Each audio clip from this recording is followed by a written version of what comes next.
আমি তো তোমায় একটু কোনো কথা নয়, নিজের কাজ নিজে করুন, বুঝলেন? অন্দরমহলে আমার অনেক কাজ আছে। নিজের কাজ নিজে করব? আমি তোমার স্বামী, আমি তোমার কাছে এইটুকু আবদার করতে পারি না? হ্যাঁ,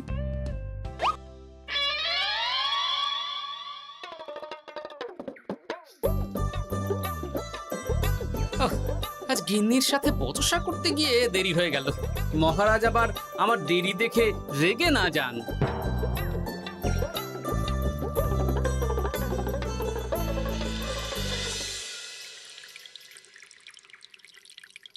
হ্যাঁ, তুমি কথাটা খুব একটা মন্দ বলনি মন্ত্রী। এতে রাজ্যবাসীরও উপকার হবে, আর রাজকোষেরও খুব একটা চাপ পড়বে না। তাহলে মহারাজ সব ঘরে ঘরে এই বার্তা পৌঁছে দিই। কি এত বড় সাহস তোমার? আমার মুখে মুখে কথা বলছো? যাও, বেরিয়ে যাও বলছি আমার চোখের সামনে থেকে। তোমায় আর দেখতে চাই না। আমি আবার কি বললাম মহারাজ? কি বললে মানে? কি বলতে বাকি রাখলে শুনি? বলছিলাম কি, অপরাধ নেবেন না মহারাজ, সেনাপতি তো। চুপ, একদম চুপ। আমি মরছি নিজের জ্বালায়, আর তুমি ওই ভুল ভাল বলে আমার মাথা বিগড়ে দিতে চাইছো? মহারাজ রেগে আগুন, এই ছিলেন ঠান্ডা, এই তো মুখে হাসি ছিল, এখন হাতে ডান্ডা। কি বললে কবি? তুমি আমায় অপমান করলে?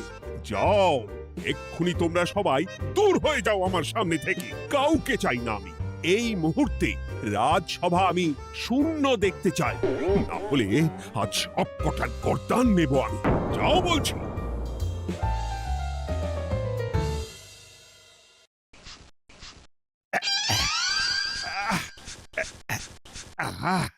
একটু শান্তি হলো।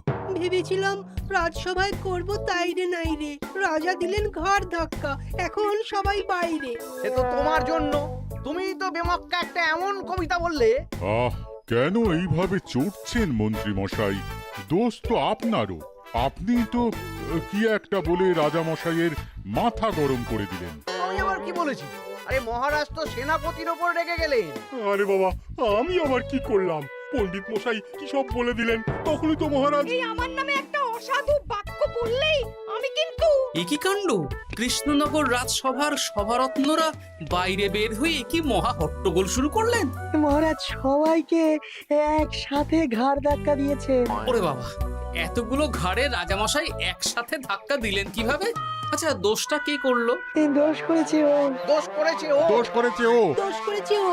এবারেও কেউ একমত হতে পারলেন না কে দোষ করেছে। হ্যাঁ, আচ্ছা বেশ, কি হয়েছে কেউ একটা খুলে বলুন দেখি। আমি বলছি, মহারাজ বেশ খোশ মেজাজি ছিলেন, কিন্তু হঠাৎ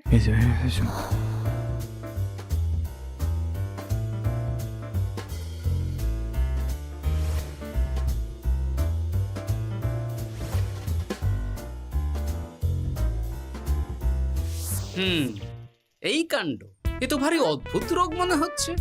মহারাজের আচমকা মাথায় রক্ত চড়ে গেল নাকি? হ্যাঁ, মহারাজ আপনাদের রাজসভায় ডেকেছেন। ওরে বাবা না, যাবো না গো আমি, আমার কাছে আমার প্রাণ সবচেয়ে দামি। আমিও যাব না, নির্ঘাত মহারাজ গর্দান নিতেই ডাকছেন। আমিও যাব না গোপাল, আমারও প্রাণের বড় মায়া। আচ্ছা, এটা কি কোনো কথা হলো? হ্যাঁ, প্রাণের মায়া কার নেই বলুন তো? আর মহারাজ যে গর্দান নিতেই ডাকছেন তার কি কোনো মানে আছে? অন্য কারণও তো হতে পারে। তুমি কি করে বুঝলে? হ্যাঁ, বুঝতে পারিনি, তবে আন্দাজ করেছি। তোমাদের কথাতেই শুনলাম মহারাজ খোশ মেজাজেই ছিলেন, সহসা রেগে গেছেন। আবার যে সহসা খোশ মেজাজেই ফেরেননি, তাই কি বলা যায়? এটা তুমি বলনি তো মন্দ। চলো সবে ফিরিয়ে আনি রাজসভার ছন্দ। আরে গোপাল, এসো এসো এসো। তা এত দেরি করলে কেন? বাকিরা কোথায়? তারা আসছেন মহারাজ। আপনি তাদের ডেকেছেন, তাদের ঘাড়ে কটা মাথা যে তারা আসবেন না। কিন্তু মহারাজ, আমি অন্য কথা ভাবছি। কি কথা গোপাল?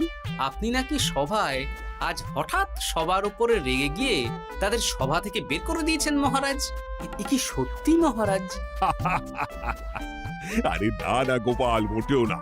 বলতে পারো আমি সবার সাথে একযোগে একটা রসিকতা করছিলাম। আমি দেখছিলাম সবাই আমার রসিকতা কেমন বুঝতে পারে। তাই নাকি? আসলে তুমি ছিলে না বলেই এরা কেউ আমার রসিকতা ধরতে পারেনি।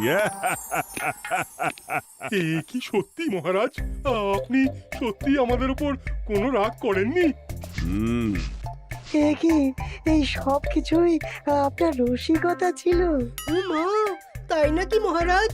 এই যে আপনি শুনিয়ে দিলেন কথা কড়া কড়া, সবকিছুই ছিল আসলে নিছক মজা করা। আহ, আবার যত সব বাজে বকছো তোমরা। এত কথা কেন? তোমরা কেউ আসলে মহারাজ কৃষ্ণচন্দ্রের রাজসভার যোগ্য নও। যাও, যাও, দূর হয়ে যাও। কিন্তু মহারাজ এই যে আপনি বললেন, আহ, তুমি সবার আগে যাও তো। তুমি হলে সব নষ্টের গোড়া। যাও বলছি, আমার আর ভালো লাগছে না। যাও। জব বাবা।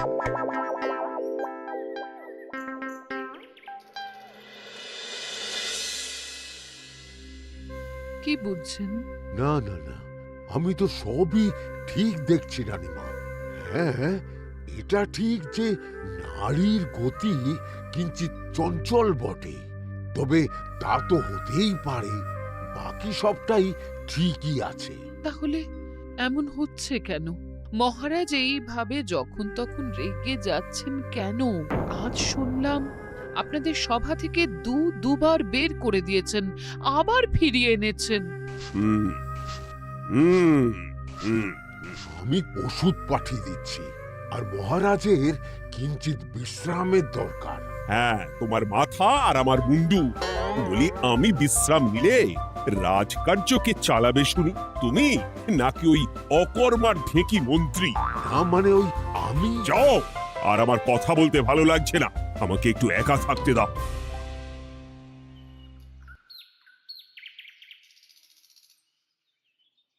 ব্যাপারটা কি বুঝলে গোপাল?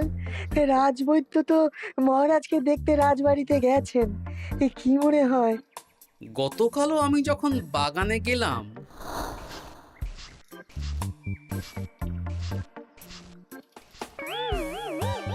গোপাল, তোমার কি মনে হয় মহারাজকে কোন রোগে ধরেছে? এই রেগে যাচ্ছেন, আবার এই মাথা ঠান্ডা হয়ে গিয়ে ডেকে পাঠাচ্ছেন। আমি বলি কি গোপাল, তখন সবার সামনে বলিনি বটে, তবে এখন তোমার সামনে স্বীকার করতে বাধা নেই। কি কথা বিজ্ঞানী? মহারাজের এই রাগের কারণ হয়তো আমি। আমার মনে হয় আমার দোষেই উনি এরকম বারবার রেগে যাচ্ছেন। কেন? আসলে মহারাজ আমাকে একটা মাথা যন্ত্রণা সারার ওষুধ আবিষ্কারের দায়িত্ব দিয়েছিলেন, তো আমি অনেক চেষ্টা করেও সেই ওষুধটা আবিষ্কার করতে পারিনি। যেটা আবিষ্কার করেছি তাতে সেরকম কাজ হচ্ছে না। আমার মনে হয় ওনার মাথা ব্যথা থেকে এরকম হচ্ছে। সে যাই হোক, তুমি কিছু একটা করো গোপাল। মহারাজের অসুখ কিভাবে সারানো যাবে সেটা নিয়ে কিছু একটা ভাবো। ভাবতে তো হবেই। আজ সন্ধেবেলায় তুমি তোমার বাড়িতে বাকি সভাসদদের ডেকে আনো, আমি সমাধান সঙ্গে নিয়ে সময় মতো চলে আসবো। আচ্ছা বেশ, তাই হবে। আমি এখনই বাকিদের খবর দিয়ে দিচ্ছি। আর বিজ্ঞানী, একটু এদিকে এসো তো, একটা কথা আছে।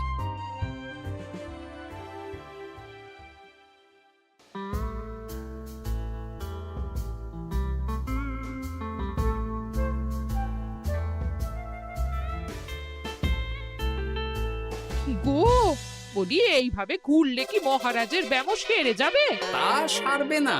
তার চেয়ে এক কাজ করি, কিছুটা আলু আর ছোলা সেদ্ধ করেছি, তার সাথে নুন, লঙ্কার গুঁড়ো আর লেবু দিয়ে মেখে আলু কাবলি বানিয়ে দিই, কি বলো? হ্যাঁ, দাও দাও দাও, মন্দ হয় না। মহারাজের মন উচ্চাটন। তার কি কারণ? মাঝে মাঝে আসছেন আর মহারাজ রেগে আগুন হয়ে যাচ্ছেন, আবার যেই সে ব্যামো ঠিক হয়ে যাচ্ছে মহারাজ সেই আগের মতন। তার উপর আবার সভাসদেরা মনে করছে তাদেরও কোনো দোষ আছে। তাহলে দুয়ে দুয়ে চার করতে হবে, কিন্তু কিভাবে কিভাবে কিভাবে? এই নাও আলু কাবলি খেয়ে পেট ঠান্ডা করে নাও দেখি। হ্যাঁ, বেশ কিছুদিন আগে বিজ্ঞানী লেবুর রসের জাদুর কথাই তো বলছিল।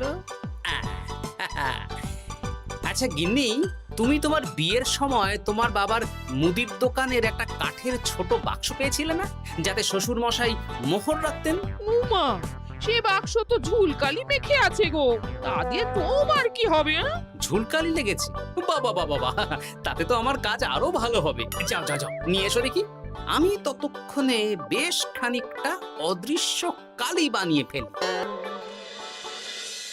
না না, আমি তো বলছি মহারাজের কোনো রোগ নেই, সামান্য উদ্বেগ ছাড়া আর কোনো সমস্যাই নেই মহারাজের। তাহলে মহারাজ আমাদের এই তুর্কি নাচন কেন নাচাচ্ছেন শুনি, মস্করা করে? তাই তো উত্তর জানা চাই তো। আর এই যে এত জরুরি তলব পাঠিয়ে গোপাল আমাদের ডেকে পাঠালো, তার তো টিকিরও দেখা নেই। গোপাল কি করবে শুনি? যে রোগ আদপেই নেই সেই রোগ কিনা ওই গোপাল ছাড়াবে? আমার তো বিশ্বাসই হয় না। বিশ্বাসে মিলায় বস্তু, তর্কে বহু দূর, তাই না মন্ত্রী মশাই? পেলে গোপাল, মহারাজের রোগ সারাবার কোনো উপায় পেলে?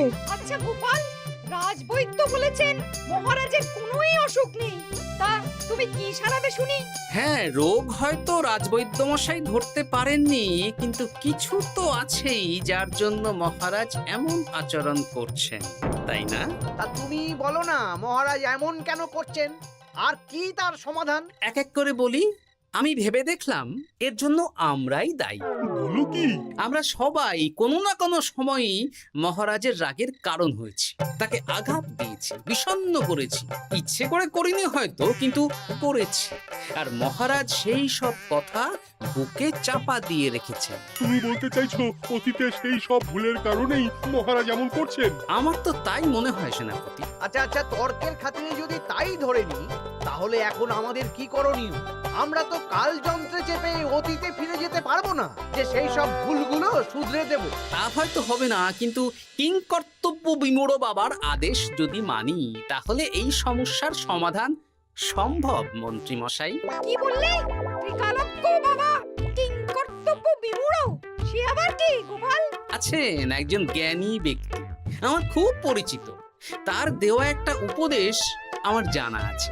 আমার বিশ্বাস তাতে মহারাজের এই সমস্যার সমাধান হয়ে যাবে।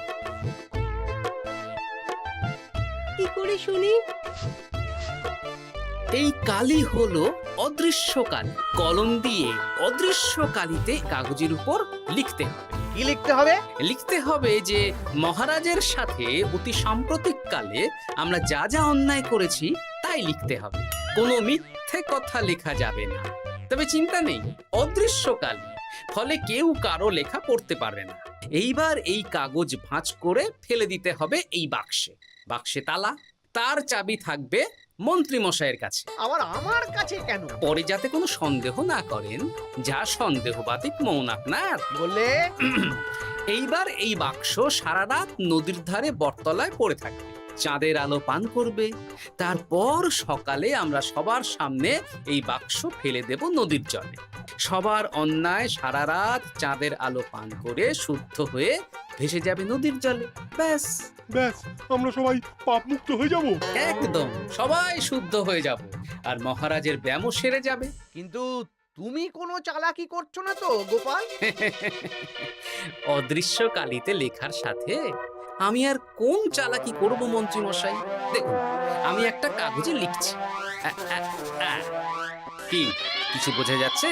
সত্যি তো কিছু বোঝা যাচ্ছে না যে আদৌ কিছু লেখা হয়েছে কি হয়নি। তাহলে লেখা শুরু করা যাক। এক এক করে লিখুন আর কাগজ ভাঁজ করে বাক্সে ভরে দিন। আর হ্যাঁ, একদম মিথ্যে কথা লিখবেন না, তাহলে কিন্তু লেখাগুলো অদৃশ্য থাকবে না, ফুটে উঠবে। আচ্ছা গোপাল, বুঝেছি। কলম কালি মন, লেখে 3 জন। মিথ্যে কথা লিখে দিলেই ঘটবে অঘটন।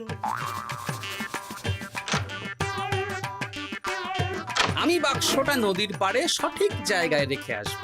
তারপর কাল সকালে সবাই মিলে এই বাক্স ফেলে দেব নদীর জলে। ঠিক আছে?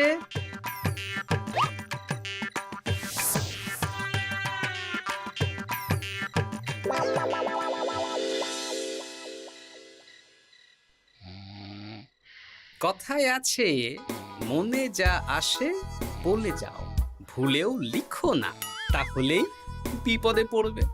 এদিকে কেমন সবাই নিজের নিজের দোষ লিখে বাক্সে ফেলে দিয়েছে। ভাগ্যিস আমি সবার লেখা কাগজগুলো রাতের অন্ধকারে বের করে আনলাম।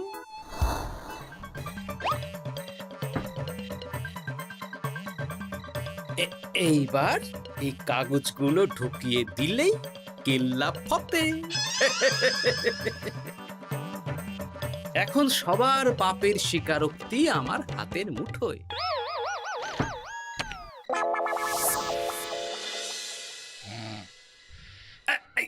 আরে, ও মা গো, ও বাবা গো, ভগিনী, বলি নাক ডেকে তো ঘুমোচ্ছ, আর পিঠটা একটু চুলকিয়ে দাও দেখি। ধুত্তারি, এই জন্যই তো মাথাটা যায় গরম হয়ে। আরে, এই সহজ ব্যাপারটাই তো আমি বুঝতে পারিনি। মহারাজের অসুখটা হলে এই। যাক, এই রাতের বেলাতেই একসাথে একটা ঢিল পেয়ে গেছি। এক ঢিলে মারবো 2 পাখি। রাজার অসুখও সারবে, আবার সব কটা পাজি শায়েস্তাও হবে।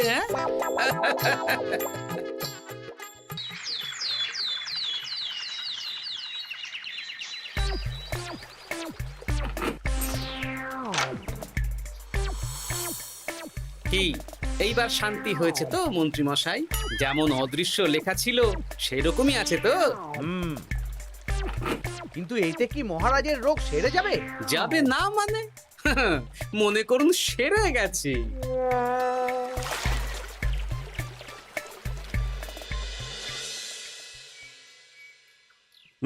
তাহলে আজকে সভার কাজ শুরু করা যাক। ক্ষমা করবেন মহারাজ, সবার কাজ শুরু করার আগে একটা দরকারি কাজ আগে করা দরকার। না হলে আবার কখন আপনি আমাদের কারো উপর রেগে যাবেন আর আমাদের সভা থেকে তাড়িয়ে দেবেন তার তো ঠিক নেই, তাই না? গোপাল, আর বিরক্ত করো না। আমার এত সাহস নেই মহারাজ যে আমি আপনাকে বিরক্ত করব। আমি তো জানি নিজের পিঠ যখন নিজে চুলকোনো যায় না, আর কেউ থাকে না সেই পিঠ চুলকিয়ে দেবার মতো, তখন কিরকম বিরক্তি জেগে ওঠে, তাই না মহারাজ? এ কি গোপাল, তুমি এত কিছু কি করে জানো? জানাই তো আমার কাজ মহারাজ। আর এও জানি যে আপনার এই বিরক্তির পেছনে সভাসদগণের ভূমিকা ঠিক কি। তার মধ্যে তুমিও আছো গোপাল, তাই না? আছি, পুরো মাত্রায় আছি মহারাজ। তবে হ্যাঁ, আমি কিন্তু তাই বলে রাজকোষের হিসেবে গোলমাল করে মহারাজের কোপের কারণ হইনি মন্ত্রী মশাই। এটা কি গোপাল আন্দাজে বলছে? না হলে কাল অদৃশ্য কালিতে আমি কি লিখেছি সেটা জানলো কি করে? আমি যা লিখেছি সেটাও কি গোপাল পড়ে ফেলেছে নাকি? যাকে পড়লেই বাকি, সব লেখা তো ওই নদীর জলে ভেসে গেছে। আমি যে লিখেছি তার প্রমাণ কি? তবে আর চিন্তা নেই মহারাজ, সমস্যার সমাধান হয়ে গেছে। এখন থেকে আপনি যতক্ষণ রাজসভায় থাকবেন, প্রথমে মন্ত্রী মশাই, তারপর পণ্ডিত মশাই, আর তারপর রাজবৈদ্য পালা করে আপনার পিঠ চুলকে দেবে। কেন আমি কেন চুলকে দেব? না দিলে যে আপনার কপালে অনেক বড় শাস্তি ঝুলছে মন্ত্রী মশাই। রাজকোষে যে জালিয়াতি আপনি করেছেন তার স্বীকারোক্তি আমি হাজির করব যে মহারাজের সামনে।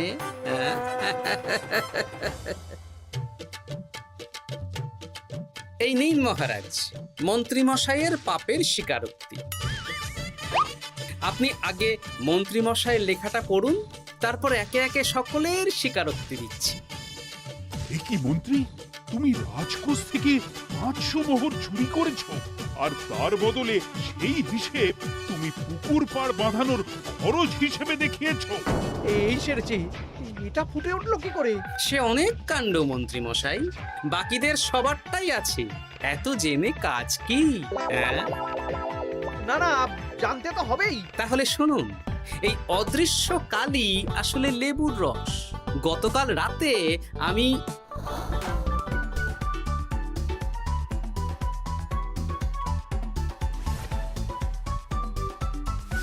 এবার লেবুর রসে অদৃশ্য লেখা কেন বা কিভাবে ফুটে উঠলো সেটা বিজ্ঞানী বোঝাবে। লেবুর রসে লেখা আগুনের তাপে ধরলে ফুটে ওঠে, কারণ লেবুর রসে থাকা অম্ল কাগজের সাথে থাকা শ্বেতসারের সাথে বিক্রিয়া করে, এবং তাপ পেলে সেই বিক্রিয়া দ্রুত হয়ে কাগজের শ্বেতসার রাসায়নিকভাবে পরিবর্তিত হয়ে গাঢ় রং ধারণ করে। অনেক দিন আগে বিজ্ঞানীর কাছে ব্যাপারটা জেনেছিলাম, আজ কাজে করে দেখালাম। এবার মন্ত্রী মশাই দেখুন, মহারাজের সেবা করা ভালো না তার বদলে চাবুক খাওয়া ভালো?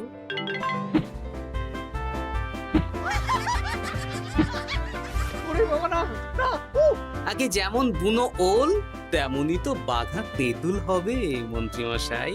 যা রাজামশাইয়ের মেজাজ আবার বিগড়ে যাওয়ার আগেই কাজ শুরু করে দিন ও বাকিদেরকে সেবা করার সুযোগ করে দিন। আজ থেকে ভুল হলে শুধরে নেব ভুলকে। মন্ত্রীমশাই মহারাজের পিঠ দেবে চুলকে।